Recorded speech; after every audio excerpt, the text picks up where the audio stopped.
What's going on, everybody? Welcome back. Today we're going to be talking about the best teams to be investing in for the month of March 2022. We're going to be talking about some of the new teams we've seen with Dark Hunters and Young Avengers, talk about them just a little bit because there is going to be a bit of discussion about Dark Hunters because they are required for an upcoming event.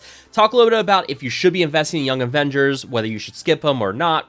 You really should be skipping them. We'll go into more detail about that, but then also talk about the teams like you really need to be investing in to help further yourself in game modes, especially with raids. Raids are very important. The best teams for war, what you should be investing in for arena. So we're going to break down all of that in today's video. If you guys do find this video helpful, you do enjoy it, make sure to hit that like button and subscribe to the channel.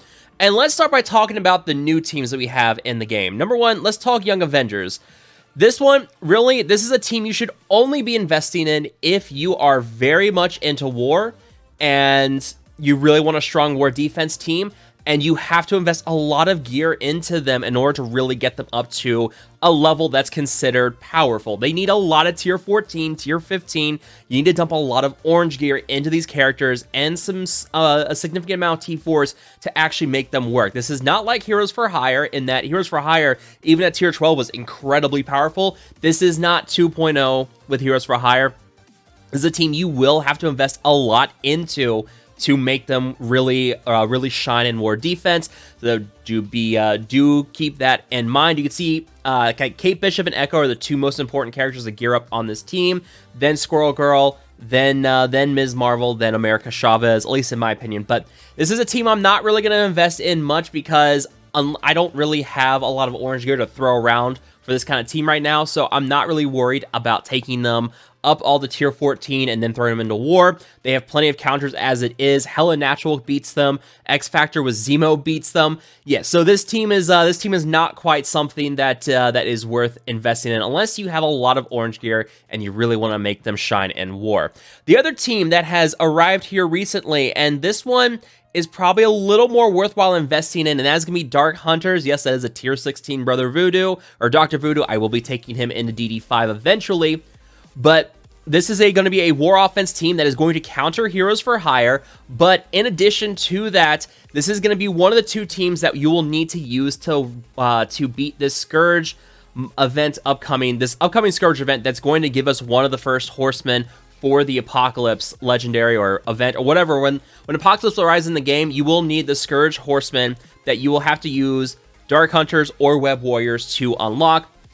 So this team, much more worthwhile investing over Young Avengers, but also, like, I did a video yesterday talking about this, like, Dr. Voodoo with Mordo and Hela makes for a really nice trilogy in war, if you guys want to go check that out. Very powerful stuff, but Voodoo and Morbius, I'm planning on taking them both into DD5 because they have a lot of strong abilities there. You know, Voodoo is going to synergize great with Maria and Global. Morbius is going to work really well with my Web Warriors and Symbiotes I'm taking in the DD5. So those two are good options there, but also just really good war offense. War offense is a better thing to invest in besides war defense, but also because this is going to be a Scourge team for this upcoming Horseman, probably going to be best to invest in them and the other team, which is going to be Web Warriors. And honestly, this is probably the best team to invest in right now. I'm actually taking Ghost Spider and Scarlet Spider both into DD5 as well for my city nodes. This team right here is your Apex Bio raid team. They're relatively brand new. They absolutely demolished the Doom Bio nodes in 2.0 up to 2.3. They are fantastic. So yeah, you're gonna get some great investment in getting those Bio nodes done. Raid teams are very important because your raids are the primary source for your teal gear. A lot of orange elite orbs in there, which give you a lot of your uniques in there as well. So any raid team is really worthwhile investing in. This is the best team to invest in for that. And like we mentioned already, this is going to be one of the required teams for the Scourge event with the First Horseman. So this is probably the best team to be investing in right now. Now, moving on from that, let's talk arena, or actually no, let's stick on raids because we're talking raids right now. And Secret Avengers. This is actually going to be used, you use these three characters to unlock Omega Red, which we're going to talk about Omega Red and Weapon X in a little bit. Maria Hill and Captain Sam, those are two characters I'm going to be taking into DD5. I'm slowly working on gearing them up. I'm definitely taking these into DD5. The global nodes, they're just really great. That speed bar boost with Captain Sam. The minions with Dr. Voodoo and giving him a lot of death proof and bonus speed. Perfect. Plus she has the heal. She has the defense down and stuff. Yeah. Maybe I'll take Sharon Carter in on my second run. Just depends on how everything pans out with global on this first run.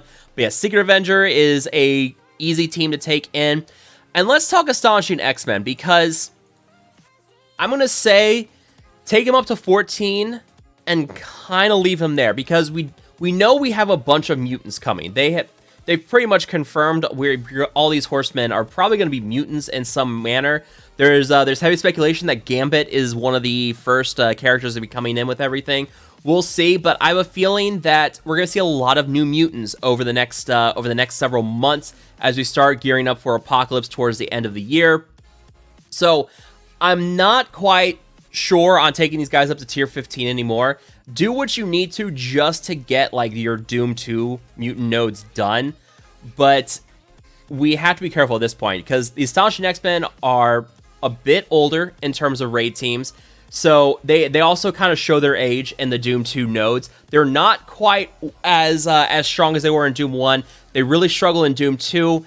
So this is one where I have a feeling that eventually, sometime this year, we are going to see something that starts replacing this team. My original theory was when all the Excalibur rumors were coming around was that we're going to get a brand new Excalibur team, and Jubilee was going to carry over to the Excalibur team her passive with the speed bar on defeating enemies and giving a speed bar to Beast and everything. I had a feeling that she was going to somehow get a dual tag with this, like how Beast is dual tag for Astonishing and the Uncanny. I figured Jubilee was going to get something where she'd work with Astonishing and Excalibur. That has not proven to be the case so far, but I would not be surprised to see a new mutant team at some point this year for the Doom raids. We'll see. I mean, I'm feeling fairly confident we're going to see a replacement for them, so I would not start sinking a lot of gear into them. Also, like Jubilee, I may take her in the DD5, but Legendary nodes are at the very end of DD5, and I'm far away from getting from that. So she's sitting at tier 15. She's going to stay there until I can actually do the Legendary nodes. And if at that point I have the gear ready to go on Legendary characters, and we still haven't seen a replacement for Astonishing X-Men in the raids, I'll probably be taking Jubilee in. So one final team to discuss here, and this will actually kind of carry over into our arena team as well. New Warriors, these three, Mystic, I mean, all day, every day, invest in them.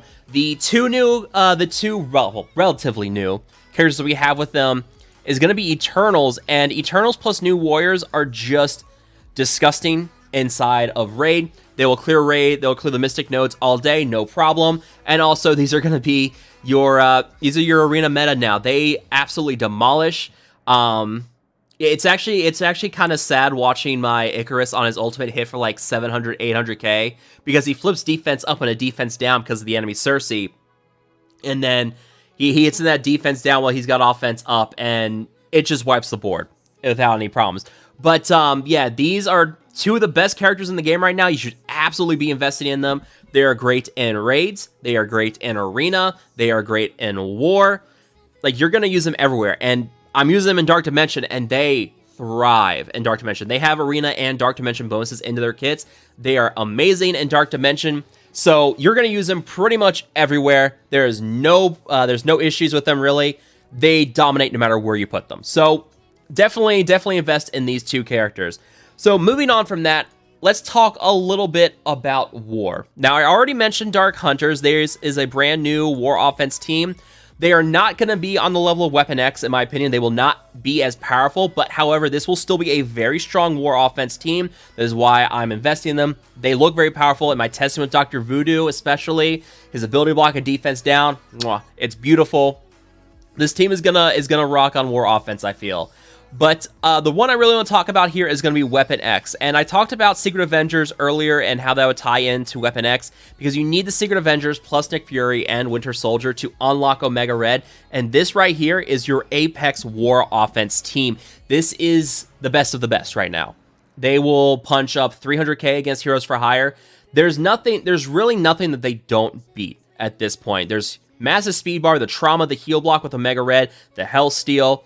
This team just utterly demolishes everything it runs across. So if there is one war team to be investing in right now, it is this team. So between them and Dark Hunters, you're covered for a while in terms of war offense. Those two are going to be your best war offense teams. One of the one I do want to mention here is going to be Ravagers. Like I know a lot of people still don't like the theory of putting gear onto minions.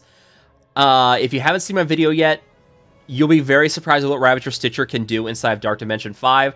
Star-Lord T'Challa is very good as well. I actually use both Stitcher and T'Challa for pretty much all of my tech raid nodes. They work great.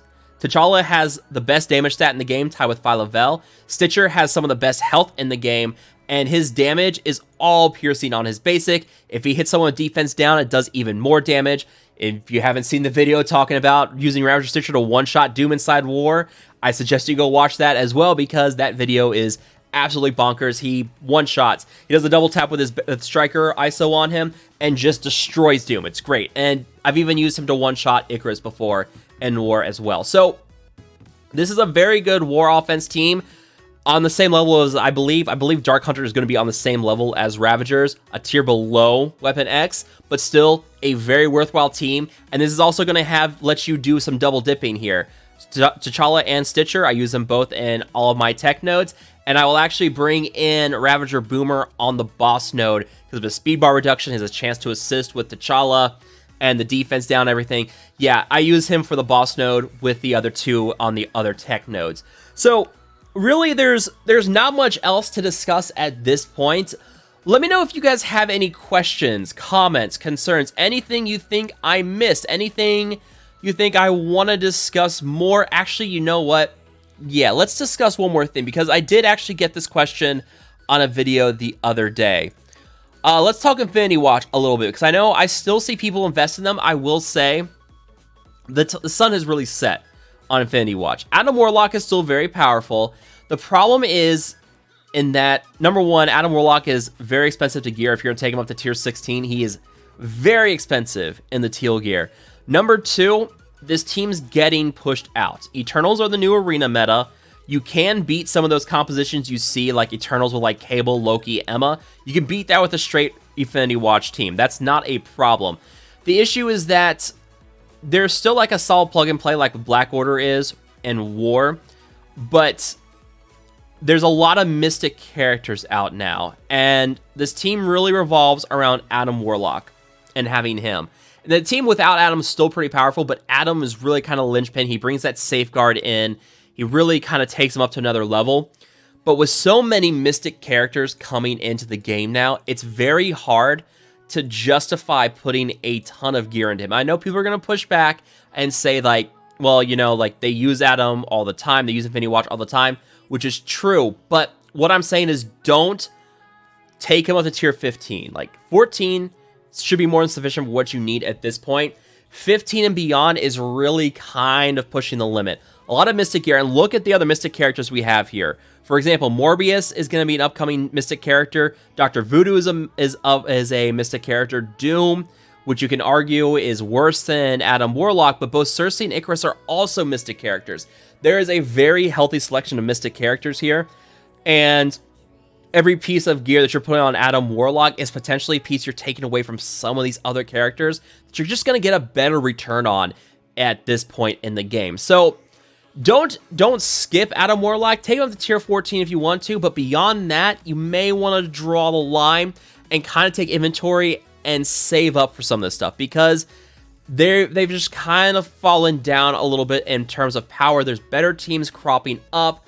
Infinity Watch isn't as strong in War as it used to be. Like, you can still use them in some fights, but against Heroes for Hire, they really struggle, and that's where, like, your Mystic characters with Dark Hunters is going to be a hardcore counter to Heroes for Hire, and that's all Mystic characters. So this is what I'm talking about, is that kind of thing. Is, yeah, Adam Warlock's great for mid-game, but if you're pushing to end-game, it's time to put Adam Warlock on the bench and start saving up that Mystic gear and start investing in other characters. So that's really all I want to talk about there. I just want to talk about Adam Warlock as well, because I did get a question about that, and yeah, that was something worth discussing. So let me know what you guys think down below. Again, questions, comments, concerns, thoughts, ideas. drop them down below. As always, if you guys have enjoyed this video, if you have found it helpful and informative, make sure to hit that like button, share this video, and subscribe to the channel. I will see you guys next time.